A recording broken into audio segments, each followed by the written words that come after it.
What's good, everybody? It's your boy Almighty Foil. Today we'll be taking a deep dive into the battle rigs that are coming with Bob's Tall Tales 3 Wasteland War Pack. With Extinction right around the corner, let's go over everything that we know about the cars so far. Without further ado, let's get into it. Cars. We got cars in Ark for GTA 6. That's crazy. So, how are the cars going to work in the dinosaur game? Well, there'll be 3 different base vehicles, with each having its own advantages or disadvantages. The basic vehicle will be the normal buggy, which will have just average stats. You have the monster truck, which will be stronger, able to take more hits, but is also slower. It's able to carry more too. The last one you have is the racer, which will not be able to carry as much, but it's a lot faster. Each of these vehicles will have, I believe, 3 attachment slots: front end attachment and a rear end attachment, along with a turret if you want. So the turret is optional. If you don't want the turret that they provide, you can place your own. It's like a 1x1 foundation structure, so you can put a bed, a little box, or whatever you want on it. The equipment and attachments can be built / equipped in a new structure known as the garage. I'm not sure if you need one garage for each of your vehicles or how that's going to work, but it's basically a storage unit for your vehicles. You will need a garage for your vehicles because they'll slowly decay over time, just so the map doesn't get flooded with a bunch of unused cars, kind of like how the rafts sometimes used to get left everywhere on the old Ark. Fun fact, actually, that's why the leads were introduced into the game. The leads were used to clean up all the extra boats that were hanging around because the servers were starting to lag because of all of them. But enough of that. Back to the cars. And no, they will not be breedable, sadly. I know. What did you say, nigga? The current front end attachments that we know about are the buzzsaw attachment, which does a small amount of damage to anything that's in front of you. So like a damage over time. So like just tick damage. But it also clears trees, bushes, and rocks very easily. So if you need something to just clear a path for you, buzzsaw is it for you. Got the spiked grill. The spiked grill does a decent amount of damage when ramming into something. The faster you go, the more damage will be done. It also does thorns damage when you're being attacked from the front, which is pretty good. The next 2 type of attachments are just a type of armor. One reduces incoming melee damage, so if a dino is going to chomp your vehicle, you'll take less damage.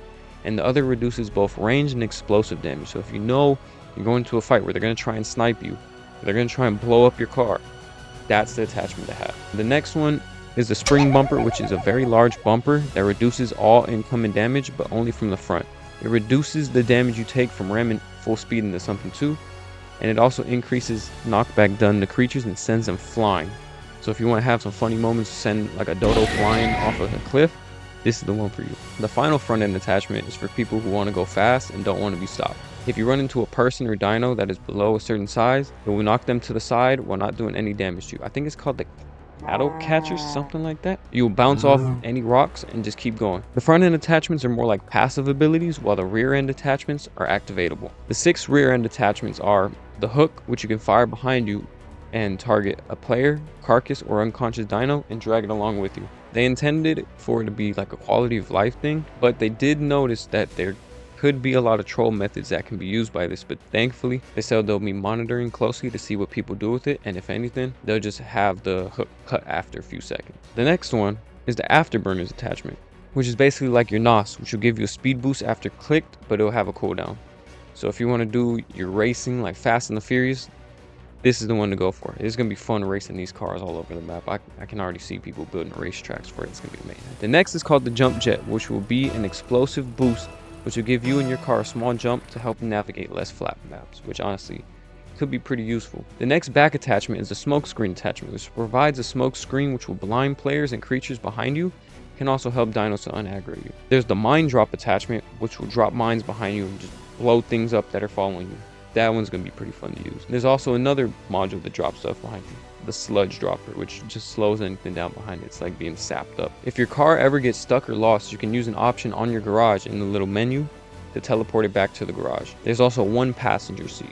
Well, technically 2, I think, because you have the passenger in front, but I think you can also have somebody in the turret. You can control the turret yourself, but if you want your passenger to do it, they can do it too. I don't know if you can have a third on the turret. I don't know how it works, but we'll see. The passengers can use any weapon except for rockets, because rocket launchers can be used for rocket runs, and a car with being able to rocket run would be OP and destroy a lot of turrets. So they said no explosives in the passenger seat, which honestly so glad for, because that would be game breaking. Final module part is the turret slot, which you can equip to the back trunk bed. They all have different uses. The shotgun turret is more for fast damage. You want to kill a target fast. You want to do a lot of damage to something quick and just take it out, similar to the normal shotgun in Ark. This is the one for you. There's the Seeker missile, which is really good for taking out flyers. The Seeker missile will do more damage to flyers, and it works similarly to the homing missile. So once it locks on, it'll follow the target and track it. This one's gonna be crazy for fights. If you're in a pick fight or somebody's threatening to pick your stego, you have that Seeker missile just locked on them and just keep blowing them up. That thing's gonna be sick to see in action. Then we have the cannon turret, which is made for taking out high armor target. I'm interested to see if it works taming titanosaurs and rock golems, or crabs too. Honestly, for that matter, because if it acts like a cannon, like if it's treated as a cannon and it does impact damage, it could be used to tame titanosaurs. So we'll see how this goes. Next is the minigun, which pretty much any other minigun. It's the fastest way to put a lot of holes in the target. And finally, we have the flame turret, which will deal percent-based damage over time to take out tanky targets, but it has the shortest range out of all of them. The cars, honestly, to me, sound pretty game-changing. Be sure to let me know what you think down below. Now let's get into the key art released this past week. 3 different variants of the car, which are shown off here. The buggy, which is the standard car, the racer, which is the fastest but has the least carry weight, and the monster truck, which is the tankiest and can carry the most, but it's a little slower. This car back here has the buzzsaw equipped. The car right here has a melee armor attachment, and the one in the back has the bumper attachment. We also get a good look at 3 of the 5 kinds of turrets.